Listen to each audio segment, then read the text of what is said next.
겠습니다. 워싱턴에서 KBS 뉴스 이정민입니다. 지금까지 KBS 뉴스광장을 1TV와 동시에 들으셨습니다. 지금 시각 6시 14분입니다. KBS.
킬로그램당 16,000원대라고 하는데요.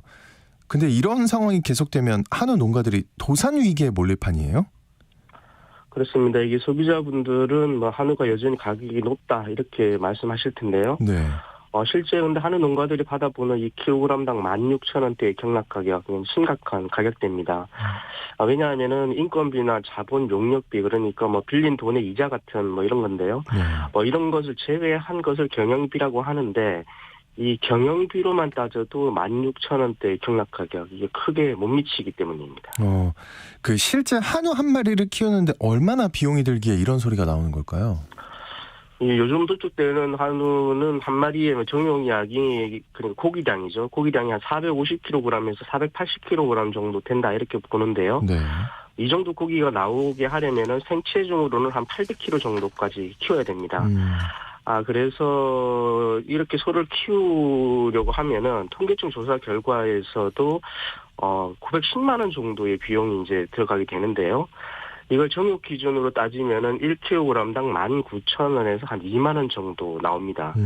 그러니까 내 인건비나 이자 비용 등을 제외하고도 이 정도는 받아야 최소한 적자를 면할 수 있다. 이렇게 보시면 될 것 같습니다. 야, 그러면은 16,000원에 경락된다라고 하면 농가 입장에서는 완전 손해 아닙니까, 이거?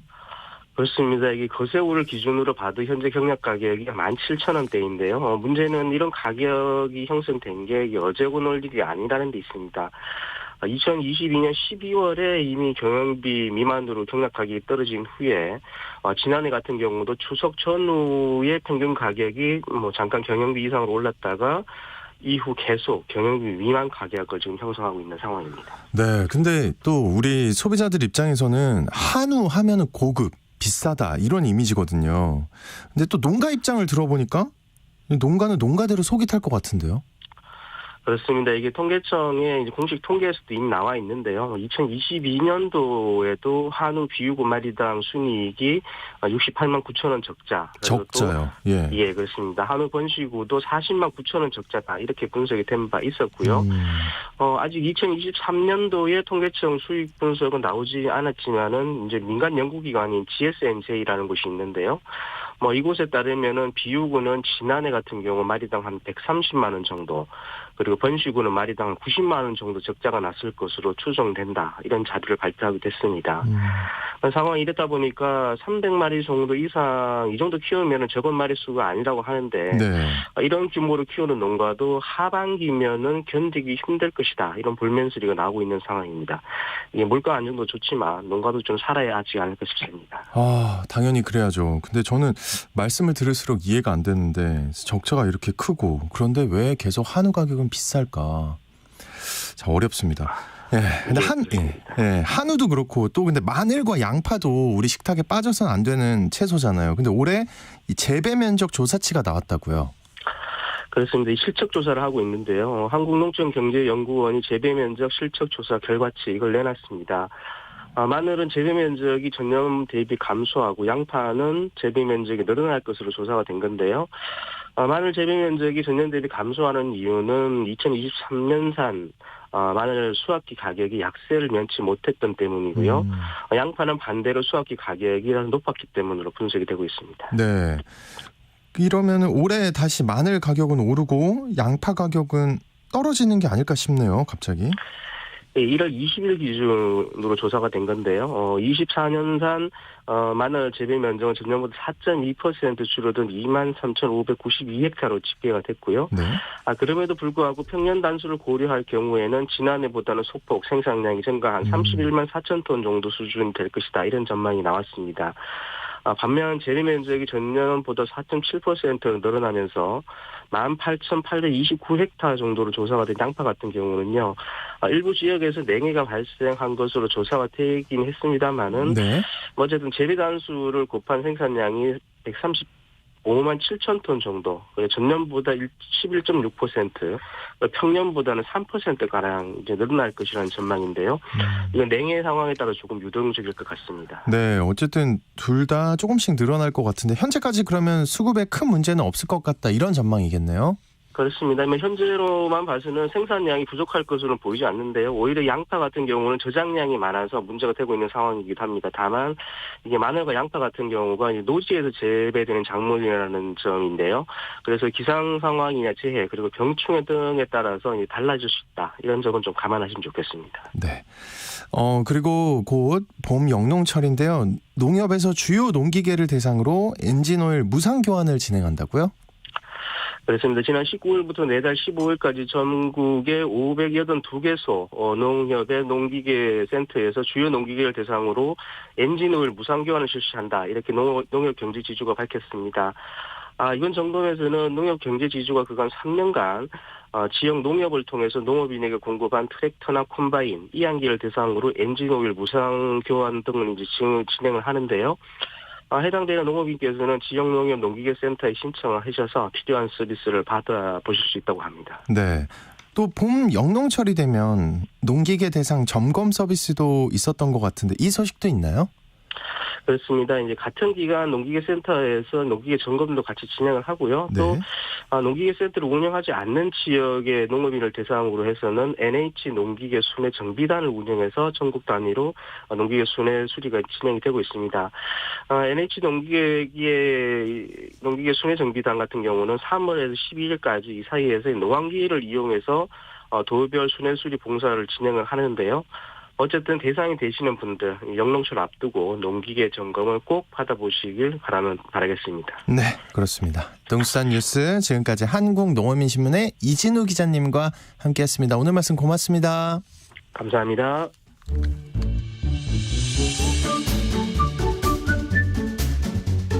아침을 여는 기분 좋은 습관. KBS 오늘 아침 1라디오.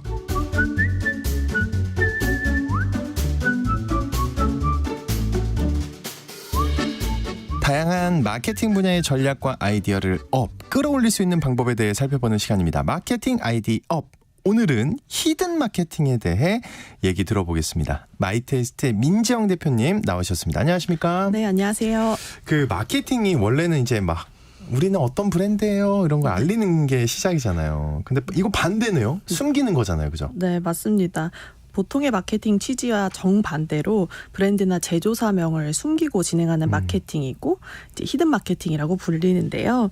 아무래도 제품을 강조하기 위해서 기업명이나 이제 브랜드명을 감추는 경우가 일반적입니다. 제품을 알리기 위해서 기업명을 감춘다. 네. 네. 국내 H 자동차 회사에서 미국에 진출을 할 때 본인들이 H 자동차 회사라는 걸 숨기고 자동차 모델명을 가지고 이제 광고를 했었거든요.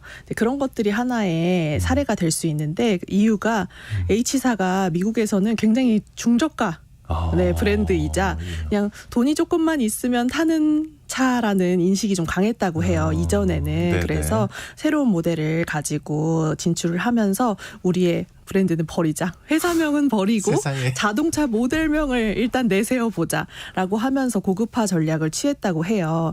이런 경우가 일반적이고. 근데 성공했나요? 그게 성공했죠. 오, 네, 그래서 크게요. 네, 그래서 기업에서는 좋은 일이긴 한데 한편으로는 좀 씁쓸하다. 그럴 것 같아요. 네, 그런 이야기가 있었다고 합니다. 그래서 국내 또 간장 회사에서도 네. 새로운 브랜드를 런칭을 했는데 이 브랜드가 이탈리아 식재료를 수입해서 이제 만든 브랜드였어요. 네.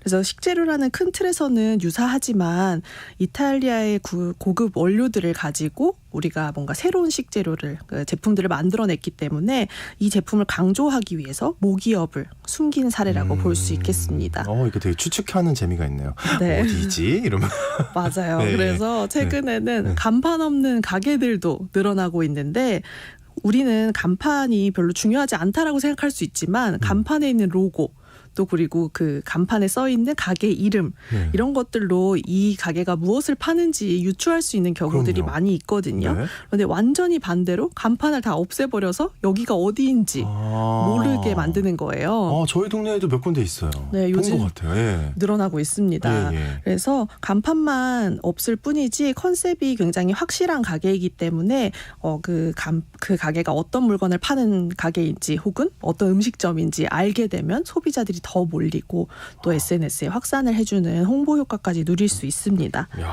재밌네요. 네. 그리고 간판을 드러내지 않기 때문에 이제 찾기 어렵잖아요. 이게 뭔지. 그래서 이 어려움 자체를 콘텐츠로 만들기도 해요. 그래서 해외에서도 이렇게 간판 없는 가게들이 많이 늘어나고 있는데 이 가게 앞에 줄을 서 있거나 안으로 들어가는 사람들을 보면서 커뮤니티나 SNS에 글을 올려주고 있습니다.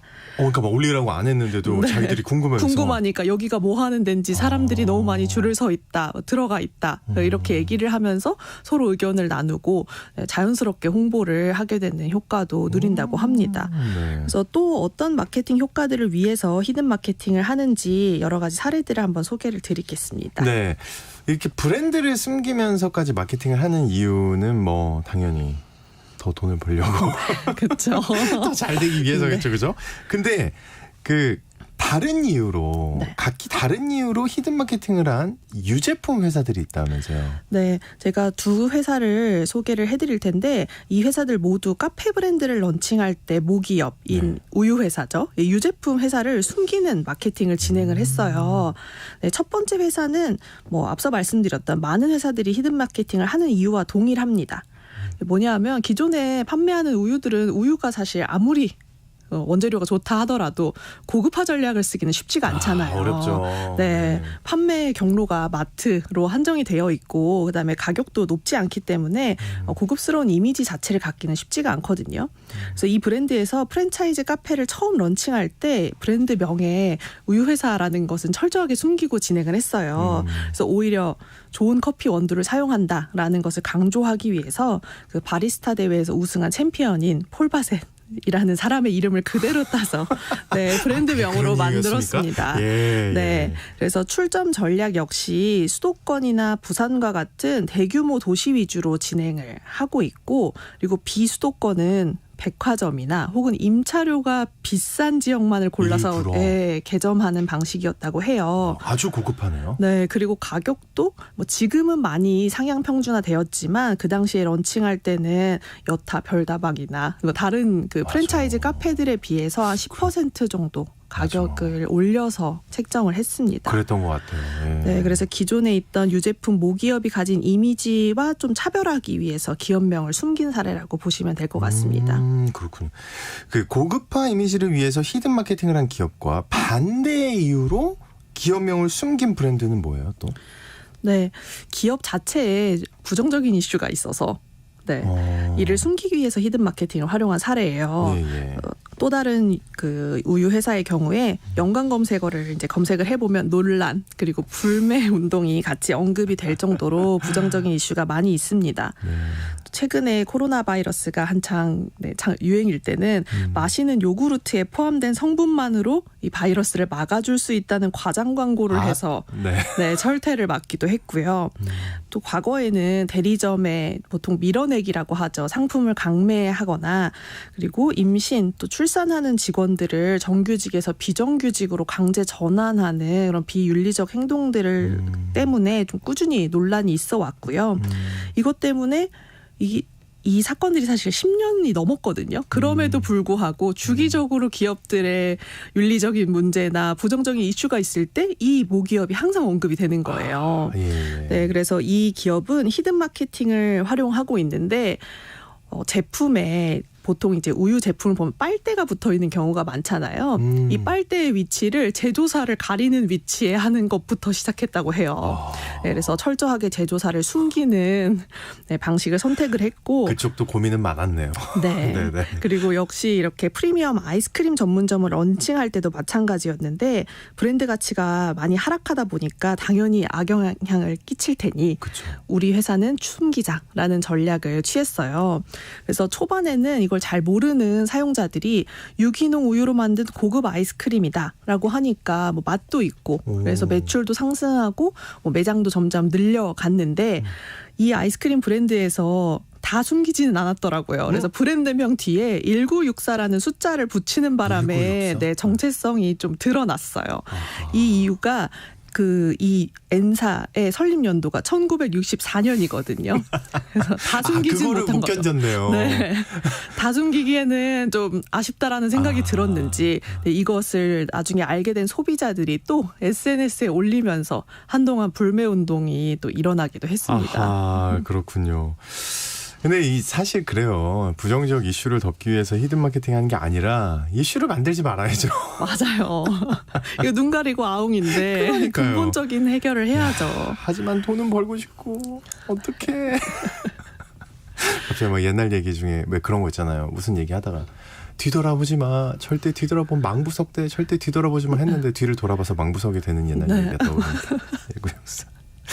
근데 이제 강남역 한복판에 복합 문화공간이 생겨서 화제가 됐었다고 하는데 이 공간을 근데 알고 보니까 다른 기업이 아니라 통신사에서 만들었어요? 왜 네. 그랬을까요? 맞습니다. 통신사 L사가 네. 자신을 숨기고 처음에 진행했던 프로젝트인데요. 이제는 통신사에서 운영하는 곳임을 자신 있게 내세우고 이게 있고 어디죠, 근데? 강남역에 네. 그 예전에 강남역 그 8번 출구 근처에 바로 있는 큰 건물이거든요. 네, 근데 건물 전체를 통으로 쓰고 있어요. 그래서 굉장히 눈에 띄고 네. 그리고 사람들이 유동인구도 많은 지역이긴 하거든요. 근데 여기에 독립서점이나 또 아날로그 필름 카메라로 찍은 사진 전시들이 상설 와. 전시로 열리고 있고요. 네. 근데 저도 처음에 뜬금없이 통신사에서 왜 복합문화 공간을 그러니까요. 만들었을까? 굳이? 네, 근데 또 왜 숨겼을까? 이게 궁금하긴 거기다가 심지어 했거든요. 괜찮은데? 네. 네. 근데 바로 대리점의 역할을 고민하다가 나온 해법 중에 하나라고 해요. 오프라인 대리점이요. 오프라인 대리점. 네, 왜냐하면 무슨 통신사들이 연관이죠? 네. 이제 과거에는 이제 우리가 휴대폰을 구매할 때 통신사 대리점에 직접 방문해서 비교해보고 그렇죠. 구매하는 게 다 일반적이었는데 네. 비대면 소비가 늘어나면서 전자기기도 온라인에서 비교하고 온라인에서 구매하는 맞죠. 케이스가 늘어났잖아요. 그래서 3사 통신사의 대리점 수를 합하면 2만여 개가 되는데 사실 30대 이하의 고객들 발길은 점점 줄어들고 있어서 이 오프라인 매장들을 어떻게 활용할 것인가 어떻게 좀 줄여나가면서 그래도 우리의 정체성은 나타낼 것인가가 각 통신사들의 고민이라고 하더라고요. 네. 그래서 특히 말씀드렸던 30대 이하의 젊은 소비자들이 오프라인에 나와서 우리 통신사를 좀 봤으면 하는데 오질 않으니까 이런 복합 문화 공간을 만들고 여기에서 전시나 팝업 스토어를 열면서 젊은 소비자들을 이끌어내게 된 거죠. 근데 거기까지는 이해해요. 근데 왜 브랜드명을 숨긴 거예요? 외려 저 같으면 내가 이런 목적이다 그러면 저는 외려 막 슬쩍 계속 들 것 같거든요. 그렇죠. 오히려 네. 자랑하고 싶죠.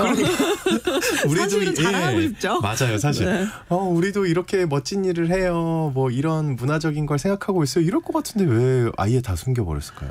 우선은 통신사들이 가지고 있는 좀 보수적인 이미지라고 할까요? 그냥 기간 사업이니까 기존에 가지고 있는 보수적인 이미지 때문에 L사가 해서 뭐 얼마나 잘 되겠느냐. 오히려 통신사가 했다는 것 때문에 선입견을 가질 수 있어서 그냥 이 복합문화 공간 자체가 얼마나 가치 있고 즐거운 공간인지를 먼저 알리고 사실은 우리가 한 거야 라고 하면 반전의 이미지를 줄 수가 있는 거죠. 그래서 이해가 되네요. 네, 그래서 좋은 공간을 만들어서 마케팅을 하고 거기에 소비자를 이끌어낸 다음에 이 소비자들이 알아챘을 때 더 재미있다. 혹은 더 그러네요. 호기심을 자극한다. 이렇게 느낄 수 있기 때문에 반대의 마케팅을 하는 겁니다. 저보다 몇 수 위였군요. 네. 이해가 됩니다. 이렇게 자랑을 먼저 하면 안 되죠.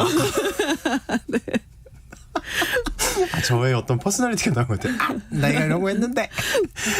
그래서 네. 고객들이 이제 벌써 2년 반이 됐는데 100만 명 이상의 방문객이 오기도 했고 이제는 통신사임을 오픈했으니까 스마트폰 출시 팝업 스토어도 이제 이제 열리고 가는군요. 있어요. 네, 그래서 네, 네. 온라인에 7만여 개 이상의 후기들이 올라오면서 굉장히 인기를 끌고 있습니다. 대성공이군요.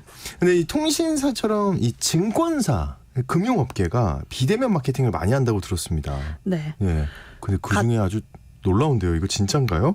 리얼리티 연애 프로그램을 만들었어요? 증권사가? 네, 맞습니다. 좀 전에 자세하게 설명을 드렸던 것과 똑같은 이유예요. 증권사도 역시 보수적인 이미지 때문에 고객들이 주 이용 고객들이 좀 시니어인 경우들이 많고 젊은 층을 좀 끌어들이기 위해서 여러 가지 고육지책을 쓰고 있는데 그 중에 하나로 콘텐츠를 한번 즐겁게 만들어 보자라는 취지에서 시작을 했다고 합니다. 네네네. 네, 그래서 N증권사는 트렌디한 이미지를 좀 새롭게 갖기 위해서 리얼 연애 프로그램을 제작했다고 하거든요. 근데 기업명을 숨기긴 했는데 이 콘텐츠의 참가자들이 시드머니를 가지고 이 연애 프로를 시작을 해요. 그리고 자산을 운용하면서 마음에 드는 상대방을 선택하고 그다음에 인생의 가치관이나 뭐 나의 경제관념들 이런 것들을 얘기할 때 포트폴리오라는 단어를 쓴다던가 하면서 역시 다 숨기진 못했습니다. 그래서 일반적인 연애 프로와는 확실히 확실히 다르다라는 재밌네요. 것을 네. 나타내면서 은근히 브랜드를 노출하기도 했고요. 그런데 증권사답게 이제 젊은층 고객들이 쉽게 투자를 이해할 수 있도록 이제 투자 팁을 녹이는 방법을 생각하다가 이런 리얼리티 연애 프로그램까지 생각했다고 하거든요. 야, 근데 궁금한데요. 이거 리얼리티 연애 프로잖아요. 네. 투자랑 이걸 어떻게 연결을 했을까요? 뭐 수익이 많이 나면 뭐 고백할 수 있는 권한을 몇 번 더 주고 이런 겁니까? 근데 좀 반대로 파산하면 절대 그 상대방을 만날 수 없는 선택할 수 없는 그런 이야기들이 있더라고요. 현실에서도 그러고 있는데 지금 네. 연애 프로까지 리얼리티구나. 네, 맞습니다. 그래서 또 시민들과 투자 관련 인터뷰까지 하는 콘텐츠들을 만들면서 다양한 시도를 하는데 딱딱하다, 올드하다라는 증권사 이미지를 탈피하고자 정말 열심히 노력하고 있는 것 같습니다. 재밌습니다. 여러분 오늘 얘기를 들으면서 아이디어 좀 많이 얻으셨길 바라겠습니다. 마케팅 아이디어 지금까지 마이테이스트 민지영 대표님과 함께했습니다. 오늘 말씀 고맙습니다. 네, 감사합니다.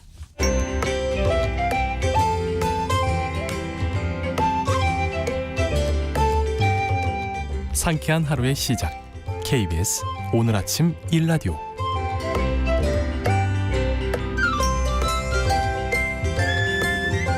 우리는 앞으로 어떤 세상에서 살아가게 될까요? 지금까지 우리는 인구와 GDP 등 모든 게 성장하는 게 당연한 시대를 살아왔는데요. 앞으로는 그렇지 않을 수도 있다는 생각이 들죠. 이미 인구도 도시도 경제도 모든 게 축소되는 세상을 조금씩 실감하고 있는데요. 자, 오늘 책과 함께하는 노후 준비 시간.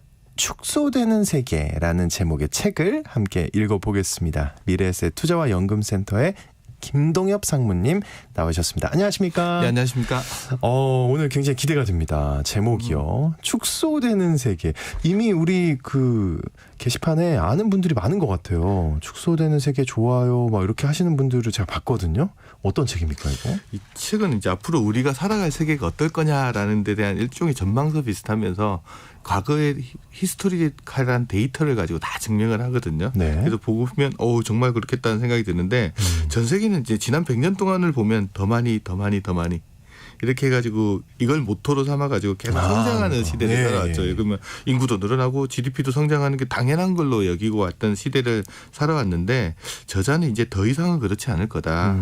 위대한 성장의 시대는 이제 막을 내릴 것 같고 우리는 앞으로 살아갈 게 인구도 도시도 경제도 모든 게 축소되는 시기를 살아갈 거다.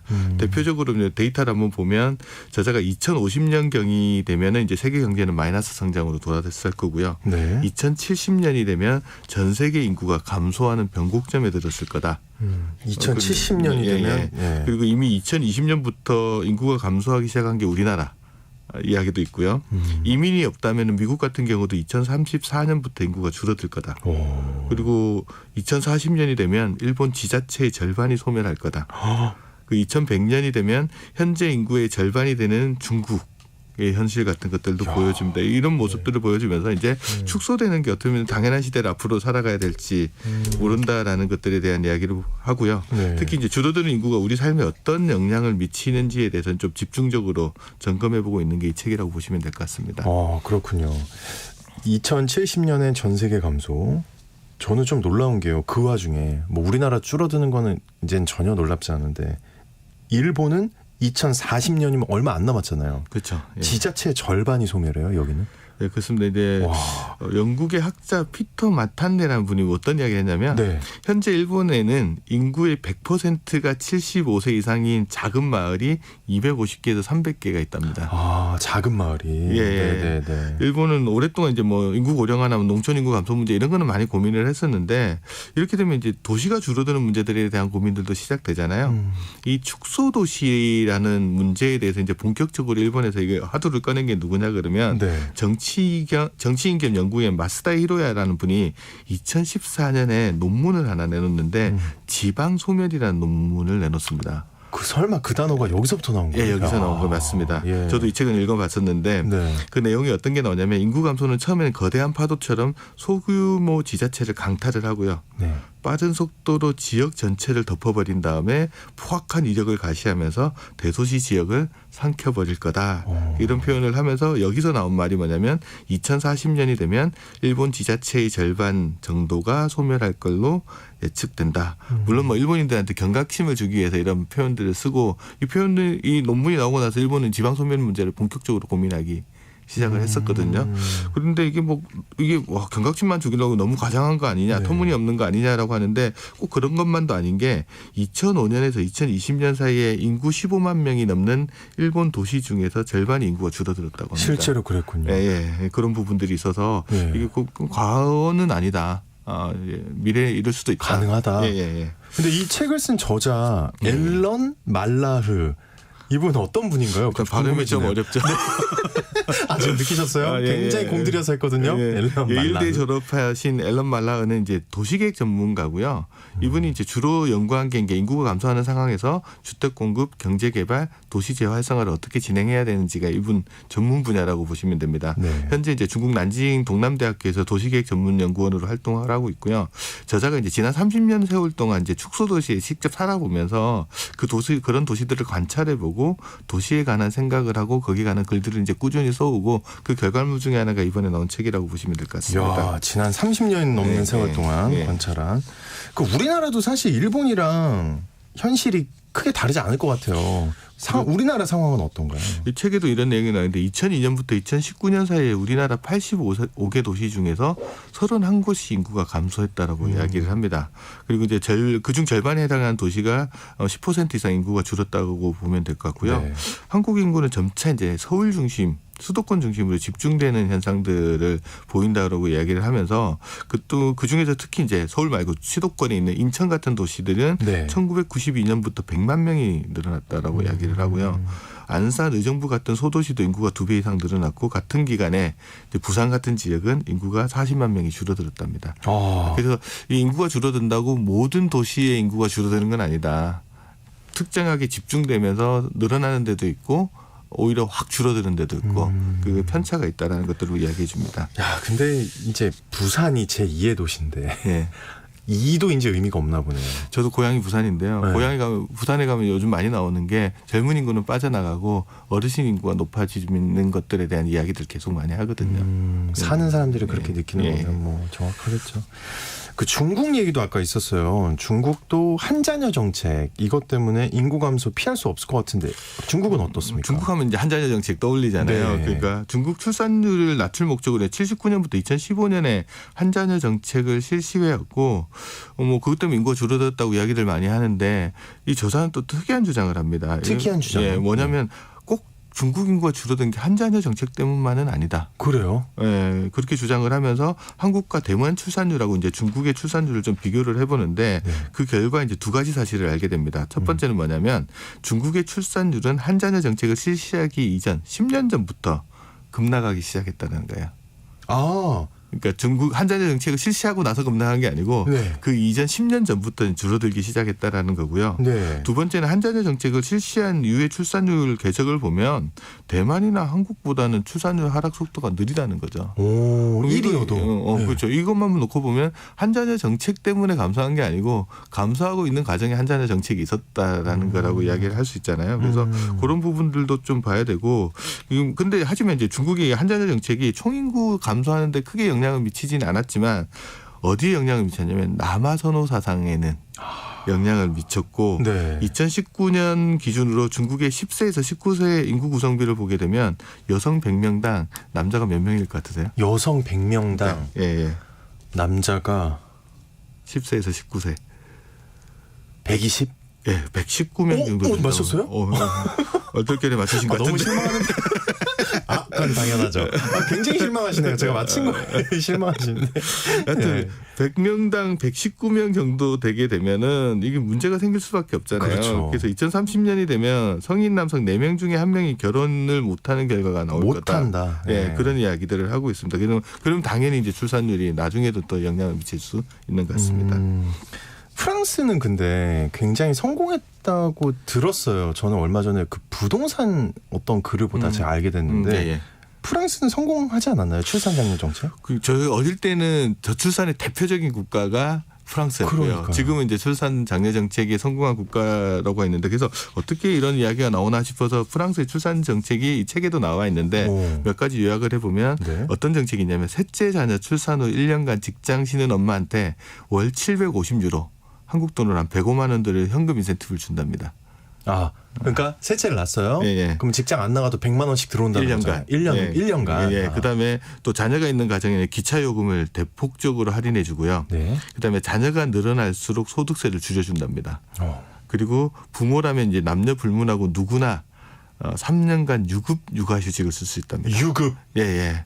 기가 그리고 막히네요. 또 3세 미만 영유아를 위한 어린이집 보조금 지원을 해주고요. 네. 3세 아동의 종일반 등교를 지원해 주니까 육아 부담을 상당히 크게 많이 들어주는 거죠. 그러니까 3년간 유급휴가 주고 그다음에 3년 동안 또 이런 혜택까지 주는데 어린이집 지원해주고 등교까지 지원해주고. 근데 이 프랑스 그래서 저출산 정책 저출산을 막고 이제 출산 장려 정책이 성공한 거라고 이야기하는데 저자는 또 다른 의견을 하는 게 이렇게 프랑스가 노력해서 출산율을 끌어올린 건 사실이지만 네.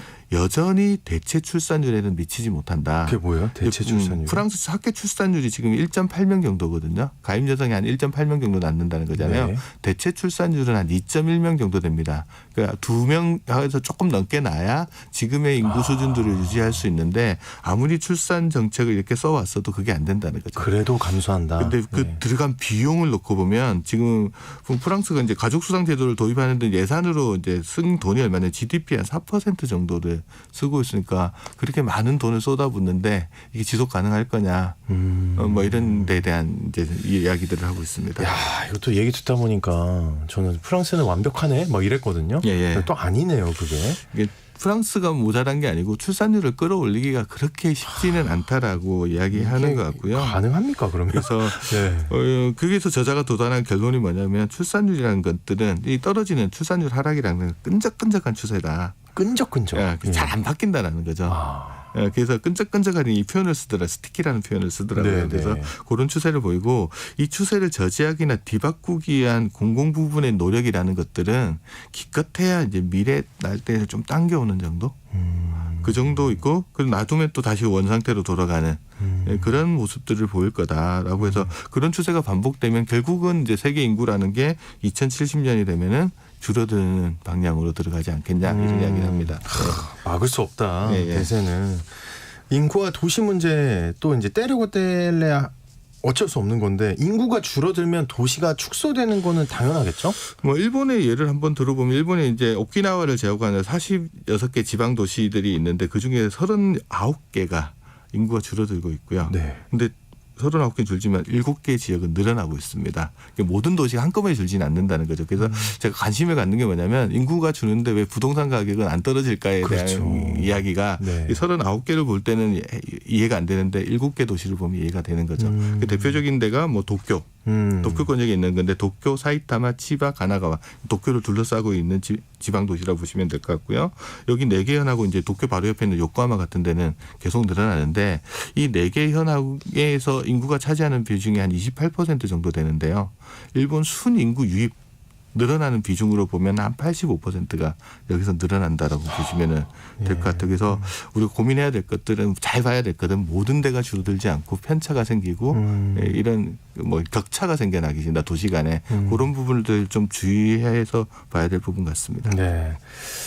그리고 또 이제 이런 주장도 있다면서요. 인구가 감소한다고 해서 바로 주택 수요 감소가 이어지는 게 아니다. 이런 주장이 있다는데 이 이유가 있나요? 그것도 보통 우리가 생각할 때 인구 줄어들면 주택 수가 문제가 생길 거다 이런 생각을 하잖아요. 그런데 네. 지연 효과가 있습니다. 인구수 감소가 가구의 감소를 가져오지는 않거든요.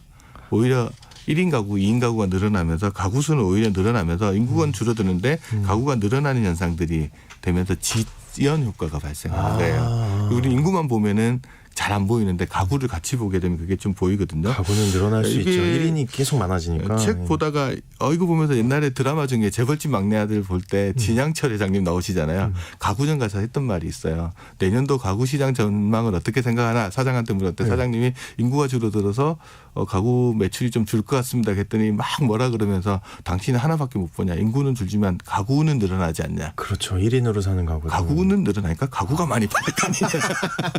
이런 이야기를 하는데 너무 좋아하시네 저. 예, 그런 것들에 대해서 한번 우리가 봐야 될 것들은 인구가 아니고 가구를 좀 봐야 되는 부분들도 있다라는 겁니다.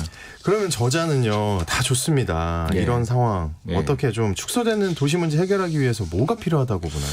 일단 시각을 좀 바꿔야 될 것 같습니다. 이제 뭐 지금하고 다른 건 뭐냐 그러면 성장에 실패한다, 축소하는 것들이 마치 우리가 뭐 경쟁에서 진 것처럼 이렇게 생각을 하게 되면 우리 도시가 축소된다는 말을 하는 것 자체가 힘들어지잖아요. 그런 게 아니고 당연한 것들로 받아들여야 되는 부분들이 있고요. 네. 이런 비관보다는 어떻게 해야 되나. 인구 감소로 인한 이거는 해결해야 될 문제가 아니고 관리해야 되는 문제라는 받아들이고 관리해야 된다. 예, 네. 그래야지 이제 인구 감소를 자연스럽게 받아들이면서 거기에 맞는 적절한 대책들을 내놓을 수 있다라는 거죠. 알겠습니다. 책과 함께하는 노후 준비 시간 오늘 미래에셋 투자와 연금세태 김동엽 상무님과 얘기 나눴습니다. 오늘 말씀 고맙습니다. 네, 감사합니다.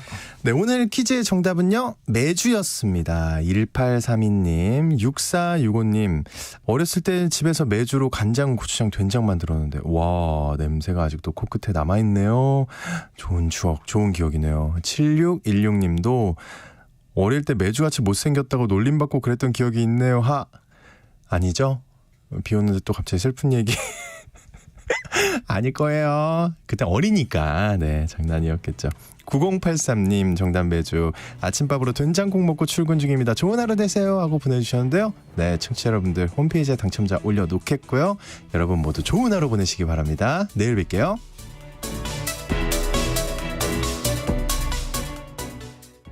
여보, 올해 공익직불금 신청이 2월 1일부터 4월 30일까지래요. 2월 1일부터 2월 29일까지는 지난해와 변동사항이 없는 농업인을 대상으로 휴대폰으로 신청하도록 문자가 온다고 하네요. 안내 문자를 받지 못했거나 신청을 못했으면 어떡해요? 3월 4일부터 4월 30일까지는 농지소재지 읍면동에 방문하여 신청할 수 있으니 그때 신청하면 돼요.